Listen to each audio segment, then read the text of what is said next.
तो लोग डिप्रेशन में क्यों जाते हैं, इसका कारण क्या है? तो लोग जो है दूसरे के बातों में ज़्यादातर आ जाते हैं और विश्वास करते हैं। कई लोग इनका गलत फ़ायदा उठाते हैं और आपस में लड़ाई झगड़ा करवा देते हैं ताकि वो मज़ा लेते रहें। इससे लोग को दिमाग पे वो हावी हो जाता है और दिमाग काम नहीं कर सकता है, इसलिए डिप्रेशन में चले जाते हैं। इनका समाधान यही है कि लोगों के बातों पर उतना ध्यान नहीं दें जितना अपने आप पर खुद पर विश्वास रखें। लोगों को हावी नहीं होने दें, अपने माइंड को कंट्रोल रखें। जब कोई आदमी किसी का चुगली करता है तो गुस्सा तो आता ही है, लगता है कि उस समय उसको जान से मार दें, लेकिन ऐसा करना ठीक नहीं है। गुस्से को कंट्रोल करें, क्या सही है क्या गलत है सोचिए समझे। जिस समय गुस्सा आए उस समय भगवान का नाम लें, 10-11 बार तो ज़रूर लें, जय श्री राम या जो भी भगवान को मानते हैं, दुर्गा माँ काली माँ जिसको भी, तो उसका ज़रूर नाम लें, तो कुछ गुस्सा तो उस समय शांत हो जाता है। फिर बाद में उस चीज़ों पे डिस्कस करें क्या सही है क्या गलत है। और किसी के बातों में आके किसी को कुछ बुरा भला कहना ये ठीक नहीं होता है। जो बोला जो बोल दिया उससे कोई फ़र्क नहीं पड़ता है। जो हम करेंगे वही सही है, जो दिल कहेगा वही करना चाहिए। दूसरे के बातों पे ध्यान नहीं देना चाहिए। दुनिया वाले तो बोलते रहते हैं, इसी प्रकार से अपने आप को सही रास्ता दिखाने का कोशिश कीजिए। किसी के बोलने से कोई फ़र्क नहीं पड़ता है, क्योंकि आप अगर उस चीज़ को एक कान से सुने दूसरे कान से निकाल दें, उसके अपने अंदर जगह बनाने मत दें, हावी होने मत दें, ताकि आपके दूसरे के बातों पे चलना पड़े और आपस में दुश्मनी कर बैठें।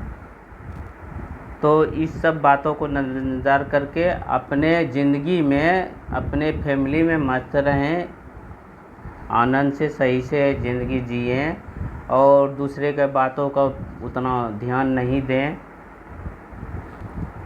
इससे होगा क्या, बोलने वाले कुछ दिन बोलेंगे, फिर धीरे धीरे अपने आप चुप हो जाएंगे। और इसका एक मन शांत काम करने का तरीका है कि आप सुबह जब भी बेड से जगें तो अपने कान और आँखों के इस प्रकार बंद करें और अंदर से ओम का उच्चारण करें। मुंह से आवाज़ ना निकालें, ताकि ब्रेन में जितने भी नसें हैं वो आपका खुल सके। जो भी बंद है आपका मन शांत हो जाएगा, उस करने से मन शांत हो जाएगा।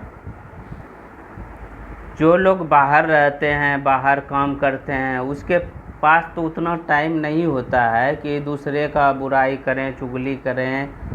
लेकिन जो लोग गांव में रहते हैं उसके पास कोई काम नहीं होता है, तो वो 4 दोस्त मिलके इधर का बात उधर का बात करते रहते हैं, टाइम लॉस करते हैं और अपने फैमिली के बारे में नहीं सोच सकते हैं कैसे ज़िंदगी काटना है, आगे क्या होगा। गांव में लोग पढ़ाई पे ध्यान नहीं देते हैं। अगर वो लोग पढ़ेंगे तो आगे ज़रूर बढ़ेंगे। गांव में लोग समय का उपयोग नहीं करना जानते हैं, समय को चलाना नहीं जानते, समय के साथ चलना नहीं जानते हैं। लोग गपशप करके टाइम बर्बाद करते हैं, फिर जब उसकी लाइफ आधी बीत जाती है तब उसके पास बहुत बड़ा समस्या आता है कि फैमिली कैसे चलाना है। उस समय वो पछताते हैं लेकिन कर कुछ नहीं पाते हैं। तो मैं आप लोगों से आग्रह करूँगा कि पढ़ाई पे ध्यान दें, मन लगा के पढ़ें, इधर उधर के चक्कर में ना रहें, अपनी ज़िंदगी संवारें। आगे चलकर बहुत लाभ मिलेगा आप लोगों को। जैसे मैं अपनी ज़िंदगी में संघर्ष करके देखा हूँ कि जब आपके पास कोई समस्या आता है तो कोई साथ नहीं देगा उस समय। किसी के पास पैसा मांगने जाइएगा वो मुंह फेर लेगा, कोई समस्या है वो दूर नहीं होगा। तो मेरा कहना है कि पढ़ के आगे ज़रूर बढ़ें और अपने ज़िंदगी लाइफ को अच्छे तरह से निभाने का कोशिश करें। मैं जब गांव में था तो मुझे भी इतनी जानकारी नहीं थी। जब मैं दिल्ली आया और सोसाइटी में सेक्रेटरी का पद ग्रहण किया, तब उसके बाद पता लगा कि कितनी जिम्मेदारियां होती है पूरे सोसाइटी को चलाने के लिए।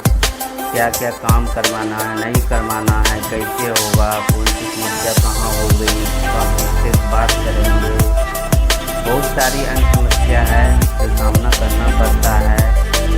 उस सबों के बीच रहकर मैंने अब कुछ सीख लिया हूँ कि कैसे ज़िंदगी को जीना चाहिए और कैसे अच्छे तरह से बनाना चाहिए। पहले मुझे भी बहुत गुस्सा आता था, लेकिन मैं अब धीरे धीरे बहुत कंट्रोल कर लिया हूँ और सोचता हूँ, समझता हूँ कि गुस्से में जो लिया गया फैसला वो सही नहीं होता है, एक दूसरे के लिए गलत होता है।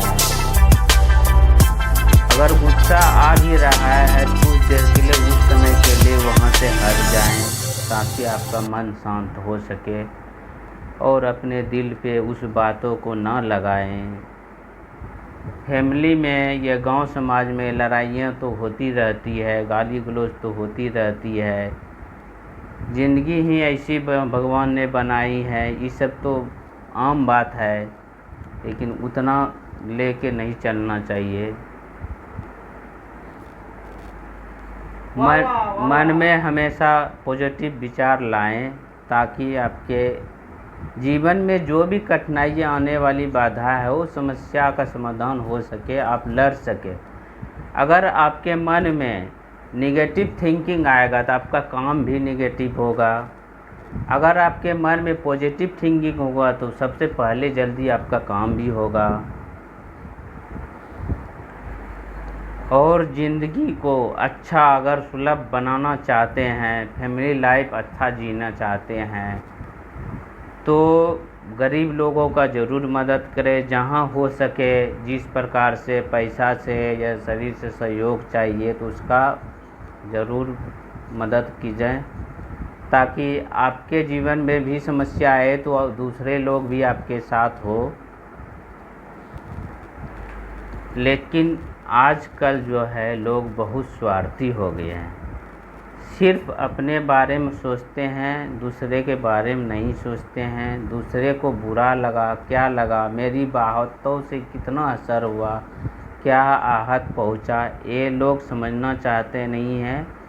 और लोग सोचते हैं कि मैं सिर्फ ही सही हूँ, लेकिन ऐसा नहीं होता है। अगर गलती होता है तो दोनों तरफ से होता है, कुछ गलती आपकी भी, कुछ गलती दूसरों की भी होती है। तो ये थिंकिंग लेके चलें कि दूसरों का बात ज़्यादा से ज़्यादा सुने, उसके जो अच्छाइयाँ वो लें और बुराइयाँ उसी वक्त छोड़ दें। अगर आप अपने तरफ से हाथ बढ़ाएंगे तो आपके तरफ भी बहुत सारे हाथ बढ़ाएंगे। अब मैं अपनी बातों को विराम देता हूँ। नमस्कार।